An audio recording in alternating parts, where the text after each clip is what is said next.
Sir, सबसे पहले आप अपना परिचय देंगे और बताएँगे कि जो डीसी कैंप होने वाली है, उसकी तैयारियाँ यहाँ पर कैसे चल रही हैं? सबसे पहले मैं लेफ्टिनेंट कर्नल पीके चौधरी। मैं 17 बिहार एनसीसी बटालियन जो कि सहरसा में तैनात है और बिहार एंड झारखंड डायरेक्टरेट का एक हिस्सा जो कि भागलपुर ग्रुप के अंदर आता है, उसका एडम अफसर हूँ। मैं यहाँ पर डायरेक्टरेट की तरफ से मनोनीत किया गया हूँ कि ये सो एनसीसी के बच्चे आरडी कैंप में तैयारी करने शिरकत करेंगे, उनको मैं तैयार करने में, उनकी देखरेख में उनकी मदद करूं ताकि वो जब नेशनल लेवल पर compete करें तो वो अपनी तैयारी अच्छी तरह से कर सकें। जी। पूरे देश में सभी लोग देखने को उत्सुक होते हैं IDC parade, Republic day parade जो होता है और उसमें एनसीसी की तरफ से भी बड़े स्तर पर तैयारी की जाती है। तो वही आरडीसी की बात कर रहे हैं, आरडीसी कैंप लगा हुआ है, रिपब्लिक डे कैंप। तो किस तरीके से क्या प्रक्रिया होती है इसकी कि किस तरीके से लोग चुने जाते हैं, किस तरीके से कैडेट्स यहाँ आते हैं और क्या-क्या प्रक्रियाओं के तहत वो दिल्ली जाते हैं और फिर वहाँ पर भागीदारी लेते हैं अपने राजपथ में जो परेड होता है? देखिए, पूरा देश को अगर हम देखें सबसे पहले तो एनसीसी हर डिस्ट्रिक्ट में खोला गया है। हर डिस्ट्रिक्ट के जो रिमोट इलाके हैं, शहरी इलाके हैं, उन जगहों पर एनसीसी उन बच्चों को जो कुछ भी प्रतिभा रखते हैं, किसी भी तरीके की प्रतिभा रखते हैं और उनको एक अच्छा नागरिक बनाना, इस मकसद से हम इन लोगों को एनसीसी में एनरोल करते हैं। इसमें junior wing and senior wing 2 अलग-अलग होते हैं। 8वीं कक्षा में आमतौर पे हम जूनियर विंग में एनरोल करते हैं और ग्रेजुएशन या 12th के बच्चे जो हैं, ये सीनियर विंग में सेलेक्ट किए जाते हैं, जिसमें इनका एक बेसिक सिलेक्शन प्रोसेस होता है, जहाँ इनकी हाइट, चेस्ट, रिटन टेस्ट की बाकी चीज़ें नापी जाती है, इनको परखा जाता है और उनके बाद इनका एनसीसी में एनरोलमेंट होता है। पूरे देश को अगर देखें तो 17 डायरेक्टरेट्स में बांटा गया है, जिसमें कि बिहार एंड झारखंड डायरेक्टरेट के 2 स्टेट्स बिहार और झारखंड को मिलाकर के बनाया जाता है। इस का जो मुख्यालय है, डायरेक्टरेट हेडक्वार्टर जो है पटना में ही है, जो सीडीए बिल्डिंग में है उसके अंदर तैनात है और इसके 6 मुख्य ग्रुप हेडक्वार्टर्स हैं, जो एक पटना में जहाँ इस वक्त हम खड़े हैं, जहाँ एक कैंप चल रहा है, दूसरा मुजफ्फरपुर ग्रुप हेडक्वार्टर है, तीसरा भागलपुर ग्रुप हेडक्वार्टर है, चौथा गया ग्रुप हेडक्वार्टर है एंड 2 ग्रुप हेडक्वार्टर्स हजारीबाग और रांची, ये झारखंड के अंदर आते हैं। ये 6 के 6 मिलकर के हमारा जो बिहार एंड झारखंड डायरेक्टरेट उसका हिस्सा बनता है। इसके अलावा हर डायरेक्टरेट के अंदर जो कंपटीशन में हिस्सा लेते हैं वो तकरीबन 124 बच्चे लेते हैं, जिसमें 4 मुख्य एक्टिविटीज़ को प्रदर्शित किया जाता है। सबसे पहला तो है ड्रिल, जिसमें तकरीबन 81 बच्चे हिस्सा लेते हैं। उसके बाद आता है आपका कल्चर, जिसमें 40 बच्चे जो बेस्ट कैडेट को शामिल करके हैं वो होते हैं। देन आपका आता है बेस्ट कैडेट।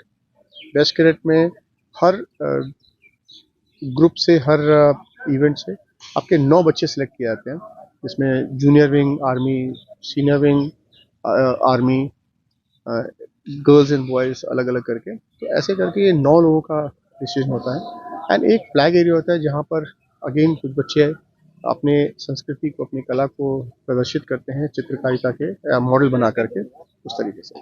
सो अगर आप इन सबको देखें तो 4 मेजर इवेंट वहाँ पर किए जाते हैं, ड्रिल, कल्चरल, बेस्ट कैडेट और फ्लैग एरिया। पूरे देश भर के 17 डायरेक्टरेट के लोग इसमें हिस्सा लेने के लिए आते हैं और इन बच्चों का बेसिक मुकाबला उन लोगों के साथ है। 17 के 17 टीमें आती हैं, 17 टीमें हर चीज़ों में भाग लेती है और उनमें से सर्वश्रेष्ठ जो होता है उनको वहाँ पुरस्कृत किया जाता है।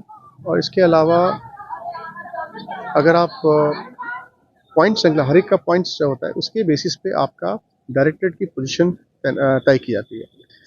आरडीसी एक ऐसा माध्यम भी है जहाँ पर पूरे साल भर की एनसीसी की कार्रवाई और हरकतों को आप एक कंपटीशन के थ्रू बैनर के कंपटीशन में लगाते हैं, जहाँ पर जो सबसे अच्छा टीम होता है वो फर्स्ट पोजीशन पे आती है और उनको बैनर मिलता है। उनको बैनर दिया जाता है डीजी एनसीसी के द्वारा। एंड उस समय ये जो अलग अलग इवेंट्स होते हैं जिसमें कि आपका पीएम रैली एक होता है जहाँ पर हमारे प्रधानमंत्री साहब हैं, वो खुद आते हैं और वो जो इतने डायरेक्टरेट्स हैं उनको पुरस्कृत करते हैं, उनको बैनर वो देते हैं। सो ये एक बहुत ही मेजर इवेंट होता है जो 1 महीने तक चलता है दिल्ली में, रिपब्लिक डे कैंप एनसीसी का। तकरीबन इस महीने के अंत में 27 तारीख के आसपास हम वहाँ पहुँचेंगे और अगले महीने 30 जनवरी 2026 तक हम वहाँ पर उस कैंप में रहेंगे। उतना ही अनुशासन, उतना ही कर्तव्य निष्ठा, उतना ही मेहनत ये बच्चे वहाँ पर करेंगे उस ठंड में, जी जो जो कि एक बहुत ही इंटरेस्टिंग इन लोगों के साथ एक्सपीरियंस होने वाला है और उस चीज़ को ज़िंदगी भर अपना कभी भूल नहीं सकते। तो हम ये जानना चाहेंगे क्या जितने बच्चे अभी आए हैं, चार विभिन्न जो प्रकार के चीज़ें होती हैं उनमें भागीदारी के लिए, तो ये पूरे के पूरे जाएंगे दिल्ली या फिर इनमें भी छँटाई की प्रक्रिया होगी? आपकी जानकारी के लिए मैं इतना बताऊंगा, तकरीबन बिहार एंड झारखंड के 1,11,400 से अधिक बच्चे एनरोल्ड हैं जी और उस 1,11,000 में से 124 बच्चों का चयन किया गया है जो अपने में एक बहुत बड़ा सिलेक्शन प्रोसेस से गुजर के यहाँ तक आए हैं। ये 124 के 124 जाएंगे वहाँ पर और ये पूरे देश भर के जो आए हुए हैं कैडेट्स हैं उनके साथ कम्पीट करेंगे। जी, ये तो बहुत ही बड़ी बात है और विशेषकर जो इन बच्चों के माता-पिता अभिभावक होते हैं, उनको निश्चित तौर पे बहुत ही अच्छा अनुभव मिलेगा कि उनके बच्चे वहाँ पर परफ़ॉर्म कर रहे हैं। क्या आपको लगता है कि जो बिहार के बच्चे हैं, बिहार-झारखंड के बच्चे हैं और अन्य राज्यों के जो कैडेट्स आएँगे वहाँ पर परफ़ॉर्म करने के लिए, क्या अंतर होता है और बिहार की परफ़ॉर्मेंस को किस तरीके से और अच्छा किया जा और इस सकता बार है? विशेष तैयारी सर क्या की गई है ये भी बताइए? देखिए, जहाँ तक माता-पिता का सवाल है, हर एक माता-पिता को ऐसा लगता है कि उनके बच्चे सबसे अच्छे हैं। इनके माता-पिता को भी लगता है कि इनके बच्चे सबसे अच्छे हैं और हैं भी अच्छे। अगर 1,11,000 में से 124 पहुँचे हैं यहाँ पर, तो आप ये समझ सकते हैं कि ये उस मतलब परसेंटेज का देखें तो 0.001% के आसपास आता है। तो ये उस लॉट में से अगर इतना निकल के आया है, तो दे आर द बेस्ट। सिर्फ़ एक ही चीज़ क्या होता है, जब हम दूसरों के साथ कम्पीट करते हैं, तो आपको बेस्ट से ही काम नहीं चलता, आपको बेस्टेस्ट बनना पड़ता है। आपको अपना सर्वस्व देना पड़ता है, अपना जो भी आपने आज तक सीखा है या सिखलाई ट्रेनिंग कर रहे हैं, उसको वहाँ पर अपने आप को ज़ाहिर करना पड़ता है। वहाँ पर हमें लगता है कि जो कुछ कमियाँ देखी गई हैं पिछले सालों में, जहाँ पर हम अनफॉर्चुनेटली बहुत अच्छा नहीं कर पाए हैं। हमारे बच्चों ने मेहनत बहुत की है, बाकियों की तरह उन्होंने काफ़ी अपना पसीना बहाया है, लेकिन फिर भी हम इन सब में 17वें पोजीशन पर रहे कई सालों से। इस बार हमने उन सारी गलतियों को जो शायद हमने की है, उन सबको अध्ययन किया है, उनके साथ उस हर पहलू पे कि किस तरह इनको कॉम्पिटिशन के लिए तैयार किया जाए, ताकि ये ना सिर्फ अपने आप को प्रूव कर सके कि हम किसी से कम नहीं हैं, बट उनके साथ एक अच्छा कॉम्पिटिशन, हेल्दी कॉम्पिटिशन क्रिएट कर सकें। तो उस चीज़ को ध्यान में रखते हुए हम लोगों को तैयार किया है इनको, जिसमें इनका सिलेक्शन प्रोसेस शामिल है, इनका जो ट्रेनिंग शामिल है, इनका डाइट शामिल है, इनका किटिंग शामिल है, हर पहलू पे। अगर आपने अभी देखा होगा तो हर इवेंट के लिए हमने ऑफिसर्स नियुक्त किए हुए हैं। पूरा डायरेक्टरेट हमें हमें इस चीज़ में हमें पूरा सपोर्ट करता है। पूरा पटना ग्रुप हेडक्वार्टर, हम क्योंकि यहाँ पर कैंप कर रहे हैं, इनको इनके साथ रह के कर रहे हैं, हमें ऐसा लगता ही नहीं कि हम कहीं कुछ कॉम्पिटिशन के लिए जा रहे हैं और हमारे साथ कोई खड़ा नहीं है। ये सारे हमारे साथ उतने ही तन्मयता से खड़े हैं जितने कि हर बच्चा एक दूसरे के साथ खड़ा है। तो हम बस यही कोशिश कर रहे हैं कि ये बच्चे जब वहाँ जब जाएं तो अपने बेस्ट परफॉर्मेंस को, या मैं आज अगर रिपीट करूं तो अपने बेस्टेस्ट परफॉर्मेंस वहाँ दे सकें, ताकि अपने आप को किसी से कमतर करके ना पालें।